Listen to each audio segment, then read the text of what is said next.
Hi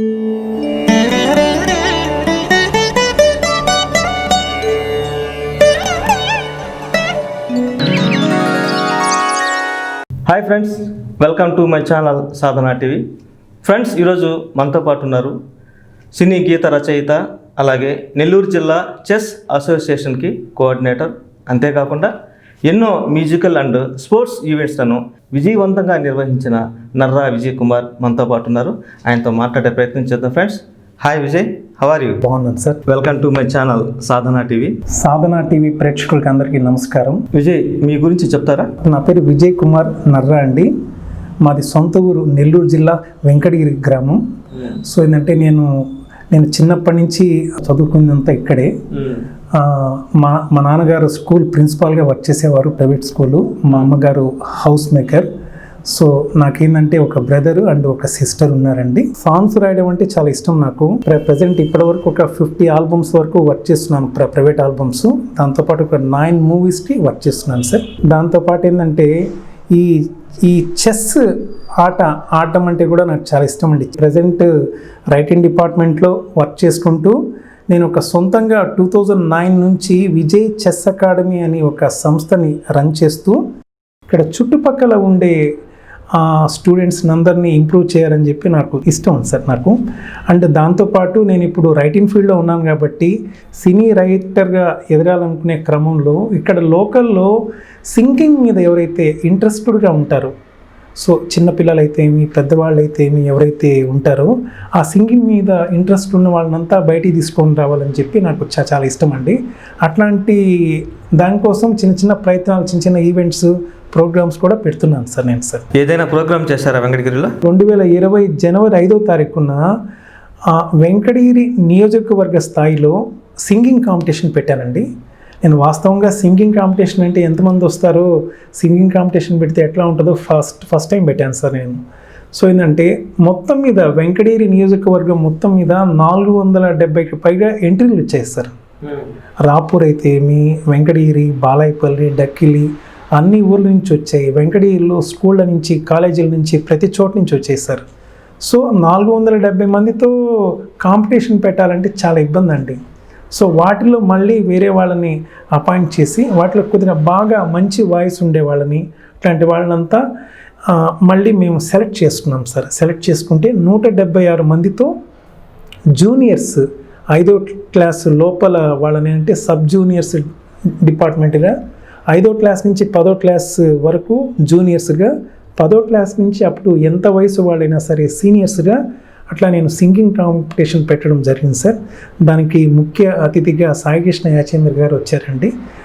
so Nellore నుంచి director Janardhan Sivalanki గారు, మన తిరుపతి నుంచి భాస్కర భారతి గారు, అరుణ కుమారి గారు, హారిణి గారు మా జడ్జెస్గా వచ్చారండి. ఆ రోజు ఈవెంట్ కూడా చాలా సక్సెస్ఫుల్గా అయింది సార్. అంటే నేను అనుకున్న దానికంటే చాలా రెట్టింపు స్థాయిలో అయింది సార్. భక్తి పాటలు ఏ దేవుడికి రాశారు? జీసస్ పాటలు రాశాను, అయ్యప్ప స్వామికి సంబంధించింది, సాయిబాబా పాటలు అంతా రాశాను. అయితే ఏంటంటే రీసెంట్గా నాకు ఉండిపోయిన శ్రీకాంత్ గారు, కొలవుంట మురళీకృష్ణ గారు వాళ్ళు నాకు రీసెంట్గా మా ఊరి గ్రామశక్తి పోలేరమ్మ అమ్మవారి పాటలు రాసే అవకాశాన్ని ఇచ్చారు సార్. దాంతోపాటు నా సొంత ఊరి నేల రుణం తీర్చుకునే అవకాశం కూడా ఇచ్చారండి నాకు వాళ్ళు. శ్రీకాంత్ గారికి సాధనా టీవీ ద్వారా చాలా కృతజ్ఞతలు తెలుపుతున్నాను సార్. ఎందుకంటే నాకు ఇంతవరకు సింగిల్ కార్డు లేదు సార్. నేనేమైనా సినిమా పాటలు రాసినా కానీ, బయట ప్రైవేట్ ఆల్బమ్స్ రాసినా కానీ నాకు సింగిల్ కార్డ్ అనేది ఎక్కడ లేదు సార్. సో నన్ను నమ్మి నేనేంటంటే చేయగలననే ఉద్దేశంతో నాకు కంప్లీట్ ప్రాజెక్ట్ మొత్తం ఏంటంటే ఒప్పచెప్పారండి. మా ఊరిలో నేను ఒక రైటర్ అన్న విషయం మ్యాక్సిమం చాలామందికి తెలియదు సార్. నేను సో ఈ గ్రామశక్తి పోలేరమ్మ అమ్మవారి పాటలు రాయడం ద్వారా మా ఊరిలో ఉన్న ప్రతి ఒక్కరికి పలానా విజయ్ ఈ పాటలు రాశారని చెప్పి ప్రతి ఒక్కరికి కొద్దిగా నోటెడ్ అయిందండి. మీ ఆల్బమ్స్లో సినిమాకు సంబంధించిన ఫేమస్ సింగర్స్ ఎవరెవరు పాడారు? ఎంఎం శ్రీలేఖ గారు పాడారు, వందే మాతరం శ్రీనివాస్ గారు, లిప్సిక గారు పాడారు, జై శ్రీనివాస్ గారు, మాయదారి మైసమ్మ అనే ఫేమస్ హిట్ సాంగ్ పాడిన సాయి శ్రీకాంత్ గారు మన పోలేరమ్మ ఆల్బంలో కూడా సాంగ్స్ పాడారు సార్. నాకు సినిమా మీద ఉన్న ఆసక్తితో సినీ రైటర్గా మంచి స్థాయికి అవ్వాలని చెప్పి నేను హైదరాబాద్కి వెళ్ళడం జరిగింది. అది వెళ్ళింది 2008లో వెళ్ళానండి. మీరు ఎవరిని నమ్ముకొని హైదరాబాద్కి వెళ్ళారు? ఎవరిని నమ్ముకోలేదు సార్. వాస్తవంగా నాకు బ్యాక్గ్రౌండ్ బ్యాక్ బోన్ కానీ ఎవరూ లేదు సార్. మీరు హైదరాబాద్కి వెళ్ళిన తర్వాత మీకు ఆర్థికంగా సపోర్ట్ చేసింది ఎవరు? సొంత మేనమామ టిఆర్ఈ లవ్ కుమార్ గారు ప్రజెంట్ నెల్లూరు ఆర్టీఓ ఆఫీసులో సూపరింటెండెంట్గా వర్క్ చేస్తున్నారు సార్. సొంత మా అమ్మ బ్రదర్ సార్. ఫైనాన్షియల్ స్ట్రగుల్స్ చాలా వరకు నేను ఏంటంటే ఫేస్ చేశానండి. ఆ ఫేస్ చేసే దాంట్లో నాకు అప్పుడప్పుడు బ్యాక్ బోన్గా ఫైనాన్షియల్ సపోర్ట్ ఎప్పుడు అడిగినా కానీ నేను అడిగినా అడగకపోయినా కానీ నాకు ఏదో ఒక రూపంలో ధన సహాయం కానీ వస్తు సహాయం కానీ చేసేవారు అనమాట. ఫస్ట్ 2008లో నేను సినిమా ఇండస్ట్రీకి వెళ్ళినప్పుడు నాకు ఎట్లా వెళ్ళాలి, ఏ విధంగా సినిమా వాళ్ళని అప్రోచ్ అవ్వాలి, ఎలా అవకాశాలు తెప్పించుకోవాలనేది నాకు అసలు ఎటువంటి మార్గాలు అసలు తెలియవండి. అట్లాంటప్పుడు నాకు రామోజీ ఫిలిం సిటీలో ఒక మూవీకి సంబంధించిన ఆడిషన్స్ జరుగుతున్నాయి సార్. అయితే నేను అప్లై చేసింది రైటింగ్ డిపార్ట్మెంట్లో వర్క్ చేశానండి. సో దానికి డైరెక్టర్ శ్రీ సూర్య గారు. సో దాంతో నాతో పాటు రైటర్లు దాదాపు ఒక 30-40 మంది దాకా వచ్చారండి. దాంట్లో first level, second level, third level అని చెప్పి రైటింగ్ డిపార్ట్మెంట్లో రకరకాల సిచ్యువేషన్స్ చెప్పారు, ట్యూన్స్ ఇచ్చారు, ఇట్లా రకరకాలుగా రాయమని చెప్పారు. ఏ సినిమాకి ఆడిషన్ జరిగింది? ఓల్డ్ యాక్టర్ నాగభూషణ్ వాళ్ళ మనవుడు భూషణ్ హీరోగా నటించిన 16 ఏళ్ల వయసు అనే సినిమా సార్ అది. దాంట్లో హీరోయిన్ వచ్చి ఆర్యవోరా, డైరెక్టర్ వచ్చి శ్రీ సూర్య గారు, మ్యూజిక్ డైరెక్టర్ వచ్చి రాజ్ కిరణ్ గారు సార్. దానికి నేను ఫస్ట్ రికార్డింగ్ థియేటర్లో అడుగుపెట్టింది కూడా 2009లో సార్. ఫస్ట్ రికార్డింగ్ ఏ స్టూడియోలో జరిగింది? నా ఫస్ట్ రికార్డింగ్ అయిన స్టూడియో వచ్చి రిథమ్ స్టూడియో అండి. అది జూబ్లీ హిల్స్ అప్పు ఎక్కేటప్పుడు మన గ్రీన్ బవాచి దగ్గర Mangamma tiffin centre back side స్ట్రీట్లో ఉంది సార్. దాంట్లో నా ఫస్ట్ పాట రికార్డ్ అయింది సార్. ఇప్పటి వరకు మీరు ఎన్ని సినిమాలకు రాశారు? సార్ ఇప్పటి వరకు ఒక 9 మూవీస్ దాకా వర్క్ చేశానండి. అన్ని రిలీజ్ అయినాయా? 5 మూవీస్ మాత్రమే రిలీజ్ అయ్యాయి, ఇంకొక 4 రిలీజ్ అవ్వలేదండి. సినిమా ఫీల్డ్లో మీకు ఎవరు తెలియకుండానే మీరు హైదరాబాద్కి వెళ్ళారు. మరి మీకు అక్కడ వర్క్ పరంగా మీకు సహాయం చేసింది ఎవరు? చాలా వరకు నా స్నేహితులు కూడా నాకు చాలా వరకు హెల్ప్ చేశారు. మోహన్ కృష్ణ అనే వ్యక్తి ఉన్నారు, రెండో వ్యక్తి ప్రసాద్ అనే వ్యక్తి ఉన్నారు. వాళ్ళు నాకు చాలా వరకు పుషింగ్ ఇచ్చేవాళ్ళు సార్. నాకు పాటల రచయితగా మీ పేరు పడిందా? ఉంది సార్ పడింది సార్. ఫస్ట్ సినిమా 16 ఏళ్ల వయసు 2009లో వచ్చింది సార్ ఆ సినిమా. దాని తర్వాత చాలా కాలం వరకు నాకు సినిమా అవకాశాలు రాలేదండి. దాని తర్వాత 2013లో మిట్టపల్లి సురేందర్ గారు నంది అవార్డు గ్రహీత ఉన్నారు. వాళ్ళ స్నేహితుడు ఉన్నారు ఎలేందర్ గారు అని చెప్పి. ఎలేందర్ గారి ద్వారా నాకు 2013లో ప్రేమ ప్రయాణం అనే సినిమాలో ఒక డ్యూయట్ సాంగ్ రాశాను సార్ నేను. ఆ డ్యూయట్ సాంగ్ ద్వారా ఏంటంటే 2వ అవకాశం వచ్చింది సార్ నాకు. ఈ మధ్యలో చిన్న సినిమాలకు ఒక 2-3 రాశానండి, కానీ ఆ సినిమాలో రిలీజ్ అవ్వలేదు సార్. వెంకటగిరి రాజాస్ ఫ్యామిలీకి చెందిన సాయి మధుకర్ గారు మ్యూజిక్ డైరెక్టర్, ఆయన మీ చేత ఒక ఐటెం సాంగ్ రాయించారని చెప్పి విన్నాను, నిజమా? 2013 తర్వాత ఒక సంవత్సరం రోజులు నాకు సినిమా అవకాశాలు కూడా ఏమీ రాలేదండి. అట్లాంటి సిచ్యువేషన్స్లో సాయి మధుకర్ గారు నాకు ఉదయ్ కిరణ్ గారు నటించిన చిత్రం చెప్పిన కథ, ఉదయ్ కిరణ్ గారి లాస్ట్ మూవీ అండి అది. ఆ చిత్రం చెప్పిన కథ అనే సినిమాలో నాకు ఐటెం సాంగ్ రాసే అవకాశాన్ని ఇప్పించారు సార్ నాకు. ఆ సినిమాకి సంగీత దర్శకులు మున్నా కాశీ గారండి. మీరు ఇప్పటి వరకు ఎన్ని ఆల్బమ్స్ చేశారు? దాదాపు ఒక 50 ఆల్బమ్స్ దాకా రాస్తున్నాను సార్. 50 ఆల్బమ్స్లో దాదాపు ఒక 100 నుంచి 150 పాటల వరకు రాస్తున్నాను సార్. సినిమా ఫీల్డ్కి సంబంధించిన ఫ్రెండ్స్ ఎవరెవరు ఉన్నారు? కాసర్ల శ్యామ్ గారు ఉన్నారు సార్, రాములు పాట రైటరు. ఆ కాసర్ల శ్యామ్ అన్న నాకు చాలా వరకు ప్రోత్సాహం ఇచ్చారు. అన్న దాదాపు ఇప్పటి వరకు 2009 నుంచి నాకు పరిచయం అండి. సో ఆయన కూడా నాకు ఒక రకంగా అయితే స్ఫూర్తి సార్. నాకు శ్యామ్ గారు అంచెలంచెలుగా ఒక సాధారణ వ్యక్తి రైటింగ్ డిపార్ట్మెంట్లో అసాధారణ వ్యక్తిగా ఎదిగిన వ్యక్తి అండి. దేవిశ్రీ ప్రసాద్, తమన్ అలాగే ఇళయరాజాతో ఫొటోస్ తీపించుకున్నారు కదా, ఏ సందర్భంలో తీపించుకున్నారు? రైటింగ్ డిపార్ట్మెంట్లో నేను ఎదిగే క్రమంలో చాలామంది సంగీత దర్శకుల్ని చాలా వరకు మీట్ అవ్వడం జరిగింది సార్. మ్యాక్సిమం ఏంటంటే వెళ్ళిన చోటంతా నాకు చాలా వరకు అవకాశాలు అనేది ఎటువంటి పరిస్థితుల్లో రాలేదు. ఎందుకంటే నాకు ఎక్స్పీరియన్స్ లోపము, బ్యాక్గ్రౌండ్ ఎటువంటిది లేకపోవడం కూడా ఒక కారణం అయ్యుండొచ్చు. కానీ ఏంటంటే నన్ను హక్కున చేర్చుకున్న వ్యక్తుల్లో నాకు ఇప్పటి వరకు కూడా ఏంటంటే స్ట్రెంత్గా ఉన్న పీపుల్లో, బాగా మాట్లాడే పీపుల్లో దేవిశ్రీ ప్రసాద్ గారు వాళ్ళ మేనేజర్ గారు ఉన్నారు సార్. ఆ సార్ పేరు మణికందన్ గారు. సారు ఎట్లా రిసీవ్ చేసుకుంటారంటే, నేను ఫస్ట్ సార్ని కలిసేదానికి వెళ్ళినప్పుడు ఇప్పుడంతా కాదమ్మా, సార్ చాలా బిజీలో ఉన్నారు, అని చెప్పి చాలాసార్లు చెప్పారండి. ఆయన చెప్పినా కానీ సార్ నాకు సార్ అపాయింట్మెంట్ ఇవ్వద్దు సార్, నాకు నేనేంటంటే మీతో మాట్లాడాలి ఫస్ట్, మీతో మాట్లాడేదానికి నేనేంటి చెన్నైకి వస్తాను సార్, నేను ఇప్పుడు హైదరాబాద్లో ఉండేవాడిని అండి, మీతో మాట్లాడేదానికి వస్తాను చెన్నైకి నేను, సో మీతో మాట్లాడాలంటే ఒక 3 months తర్వాత 2011లో నాకు వాళ్ళ ఇంటికి రమ్మని చెప్పారు సార్. ఇంటికి వెళ్ళి వాళ్ళ ఇంట్లో మార్నింగ్ టిఫిన్ అంతా పెట్టి నీట్గా నాతో మాట్లాడి క్లియర్గా నా మీద ఒక మంచి అభిప్రాయం వచ్చిన తర్వాత దేవి శ్రీప్రసాద్ గారి దగ్గరికి తీసుకొని వెళ్ళారండి. నా ఫస్ట్ మీట్ దేవి శ్రీప్రసాద్ గారిని కలిసింది 2011లో అండి. సార్ చాలా బాగా మాట్లాడారు నాతో, లోపల స్టూడియో మొత్తం చూపించారు. సార్ వాళ్ళ స్టూడియోలోనే భోజనం చేశాను సార్ ఆ రోజు. ఇదంతా ఏంటంటే మంచి రిసీవింగ్ అనేది ఉంది సార్. నాలాంటి చిన్న రైటర్స్ని, ఇప్పుడిప్పుడే వస్తున్న రైటర్స్ని అట్లాంటి వాళ్ళు బాగా రిసీవ్ చేసుకొని ఉండడం వల్ల మాకు కూడా ఏంటంటే ఫ్యూచర్లో మంచి రైటర్స్ అయ్యేదానికి అవకాశం ఉందని చెప్పి మాకు కూడా చిన్న భరోసా వస్తుంది సార్. ప్రజెంట్ చేస్తున్న ఆల్బమ్స్ ఏంటి సార్? ఇప్పుడు ఏంటంటే ప్రజెంట్ నెల్లూరు జిల్లా పెంచిలకోన దేవస్థానం శ్రీ శ్రీ శ్రీ లక్ష్మీ నరసింహస్వామి వారి దేవస్థానం ఆల్బమ్ కిందంటే 6 పాటలు రాస్తున్నానండి. దాంతోపాటు సింహాచల దేవస్థానంకి వర్క్ చేస్తున్నాను, దాంట్లో కూడా ఒక 6 పాటలు ఉన్నాయండి. ఈ 2 ఆల్బమ్స్తో కాకుండా గుండుబోయిన శ్రీకాంత్ గారు అమ్మ మీద ఒక పాట చేపిస్తున్నారు సార్. అది వచ్చి special song. Next women's day రోజైనా లేకపోతే మదర్స్ డే రోజైనా రిలీజ్ చేయించాలని చెప్పి ఉన్నామండి. రచయిత, గాయకుడు, నంది అవార్డు గ్రహీత మిట్టపల్లి సురేందర్ గారు బాగా పరిచయం చెప్పి విన్నాను, అవునా?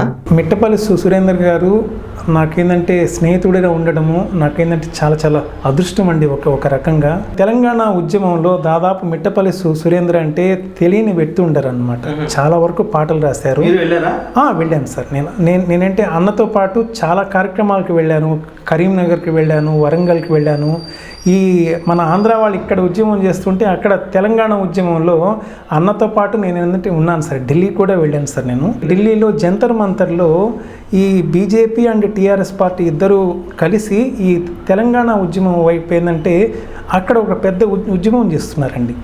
సో ఏంటంటే అన్నతో పాటు మిట్టపల్లి సురేంద్ర అన్నతో పాటు దాదాపు ఢిల్లీలో ఒక 2 వారాలు ఉన్నాను సార్ నేను. అన్న పుణ్యం అంటూ చాలామందిని దగ్గర నుంచి చూశానండి నేను. ఈ రైటింగ్ ఫీల్డ్ ప్రోత్సాహం అందించేది అయితే కానీ నాకు ఎప్పుడైనా డబ్బులు కావాలన్నా నేను డబ్బులు చెప్పినా చెప్పకపోయినా ఎప్పుడైనా అవసరమైనా కానీ అతను ఇస్తారండి. సాధారణ మనిషి అండి. ఒక చిన్న స్థాయి నుంచి ఎంతో మంచి స్థాయికి ఏంటంటే వెళ్ళారండి. సో ఏంటంటే అన్న నుంచి కూడా నేను రైటింగ్ జీవితంలో చాలా వరకు నేర్చుకున్నాను సార్. ఎప్పుడు అతను తిరుపతి దర్శనానికి వచ్చినా కానీ కాళహస్తి దర్శనానికి వచ్చినా కానీ ఎప్పుడైనా నేను అతని వెంటే ఉంటానండి. పాటల రచయితల్లో మీకు ఎవరంటే ఇష్టం? బాగా ఇష్టమైన వ్యక్తి వచ్చి కాసర్ల శ్యామ్ గారు అండి. కాసర్ల శ్యామ్ గారిని నేను 2009 నుంచి చూస్తున్నాను సార్. నేను 2009 నుంచి అతను ప్రతి ఒక్కటి రాయడం అయితే ఏంది అంచెలంచెలుగా ఎదిగిన రీతి కూడా నేను చూస్తున్నాను సార్. సాహిత్యాన్ని ఎట్లా ఇంప్రూవ్ చేసుకోవాలి, సో ఎట్లాంటి సిచ్యువేషన్స్లో ఎట్లా రాయాలి అనేది అన్న నుంచి నేను ఏంటంటే చాలా నేర్చుకున్నాను సార్ నేను. సో ఏంటంటే నాకు ఆదర్శం ఎవరైనా ఉన్నారంటే శ్యామ్ గారండి. విజయ్, సినిమా ఫీల్డ్కి సంబంధించిన ఫ్రెండ్స్ ఎవరెవరు ఉన్నారు? దేశం మనదే తేజం మనదే జై సినిమాలో పాట పాడిన జై శ్రీనివాస్ గారు, మరియు సంగీత దర్శకులు మదీన్ గారు, రామ్ గోపాల్ వర్మ కిలిన్ వీరప్పన్ సంగీత దర్శకులు శాండీ అద్దంకి గారు, శ్రీకోటి గారు, అండ్ నంది అవార్డు రహిత మిట్టపల్లి సురేందర్ గారు, ఇట్లాంటి వాళ్ళంతా నాకు బాగా ఇష్టమైన వ్యక్తులు, బాగా పరిచయమైన వ్యక్తులు సార్. విజయ్, సినిమా ఫీల్డ్లో అవకాశాలు రావడం, అలాగే వచ్చిన అవకాశాన్ని సద్వినియోగం చేసుకొని సినిమా ఫీల్డ్లో నిలబడాలంటే చాలా కష్టం. మరి మీరు ఎలా? ఇబ్బందులు, అవమానాలు అనేది నేను చాలా పడ్డానండి వాస్తవంగా. అవి నోటితో చెప్పుకునేవి కొన్ని ఉన్నాయి, కొన్ని ఏంటి చెప్పుకోనాటివి కొన్ని ఉన్నాయన్నమాట. చాలా వరకు ఏంటంటే చుట్టుపక్కల మన సమాజం అంతా ఏంటంటే ప్రతి మనిషిని డబ్బుతో ముడిపెడుతుంది సార్. ఇతనికి ఏంటంటే ఎంత ఉంది ఆస్తి, ఇతని దగ్గర ఎన్ని ఎకరాలు ఉంది, ఎంతమంది చుట్టుపక్కల బ్యాక్గ్రౌండ్ ఉన్నారు, బంధువులైనా స్నేహితులైనా ఎవరైనా సరే వాటి మీదే ముడిపడి చాలా వరకు మనల్ని ఏంటంటే అట్లా ఏంటంటే ట్రీట్ చేస్తారు. సో అట్లా ఏంటంటే నేను ఎటువంటి సపోర్ట్ లేకుండా హైదరాబాద్లో చాలా ఇబ్బందులు పడుతున్నాను సార్. కొంతమంది చాలా ఏంటంటే చులకంగా మాట్లాడేవాళ్ళు. అంటే చులకనంటే రైటింగ్ ఫీల్డ్లో ఏమొస్తుంది, రైటింగ్ ఫీల్డ్లో ఏం సాధిస్తారు, సినిమా ఫీల్డే సరిగ్గా లేదు అన్నట్టు మాట్లాడేవాళ్ళు. సో సరైన ఆదాయం, కొంతమంది ఏంటంటే ఉద్యోగం చేసుకోకూడదా, ఉద్యోగం చేసుకుంటే మీకు ఏంటంటే వస్తే నెలకేదో 10,000 వస్తాయని చెప్పి ఉంటుందన్నమాట. నా కాన్సెప్ట్ ఒకటి సార్, నా క్వాలిఫికేషన్ ఎంఏ చేశాను సార్. నేను ఎంఏ చేస్తే నాకున్న చిన్న పరిధిలో, నాకున్న నా నాలెడ్జ్లో డిగ్రీ చేసిన వాళ్ళు, పీజీ చేసిన వాళ్ళు ఏదైనా ఒక ప్రైవేట్ కంపెనీలో ఉద్యోగం చేస్తే ఇప్పుడున్న పరిస్థితుల్లో నెలకి 15,000, 20,000 ఇస్తున్నారు సార్, 25,000 ఇస్తున్నారు. దానికంటే ఎక్కువ ఏంటంటే ఇవ్వట్లేదు. సో వాళ్ళు ఉదయం నుంచి సాయంత్రం వరకు అదే కంపెనీలో వాళ్ళు చెప్పినట్టు వినాలి. సో నేనేంటంటే అట్లా ఇది వరకు నేను వేరే చిన్న వాటిలంతా వర్క్ చేశాను సార్. 5,000కి వర్క్ చేశాను. నారాయణ ఐఐటి కాలేజీలో నేను సిస్టమ్ ఆపరేటర్గా వర్క్ చేశానండి. 5,000 జీతానికి కూడా వర్క్ చేశాను సార్. కానీ ఏంటంటే నాకు సొంతంగా ఎదగాలి, సొంతంగా ఈ రైటింగ్ ఫీల్డ్లో ఎదగాలనే ఒక చిన్న ఆశ ఉంది కాబట్టి ఎవరు ఏమనుకున్నా కానీ నేనేంటే పట్టించుకోనండి.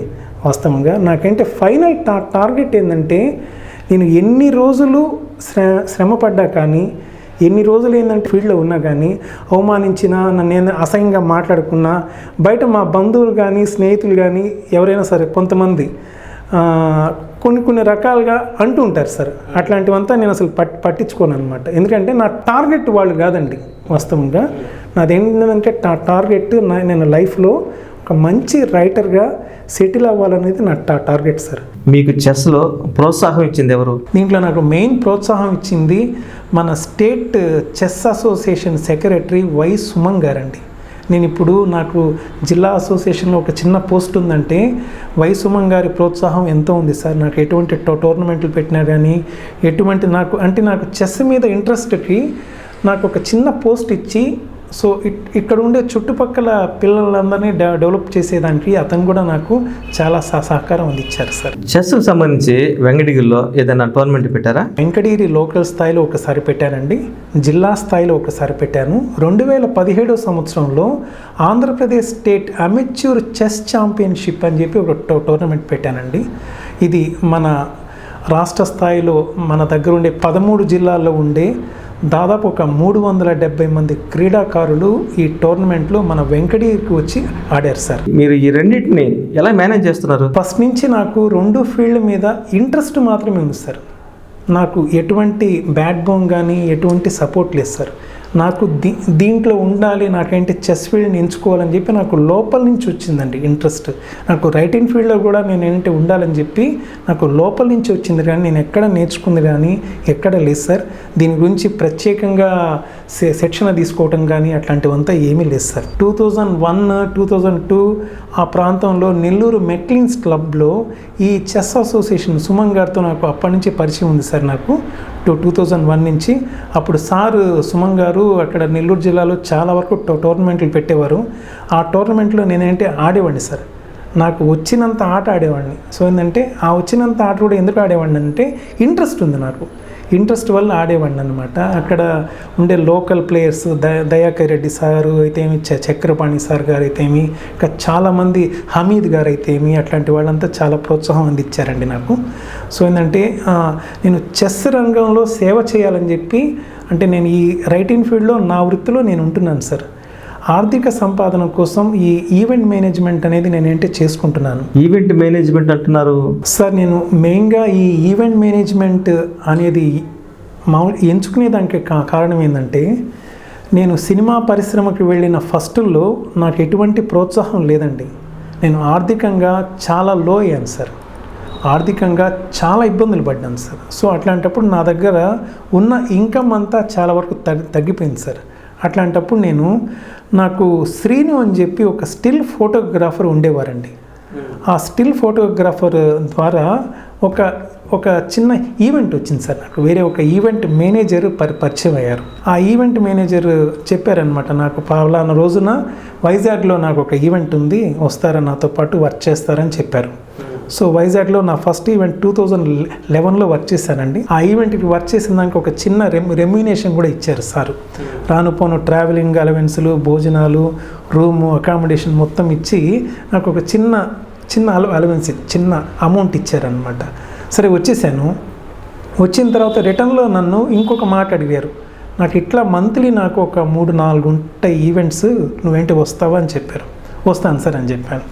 సో అట్లా నాకు నెక్స్ట్ ఈవెంట్ రాజమండ్రి, మళ్ళీ నెక్స్ట్ వైజాగ్.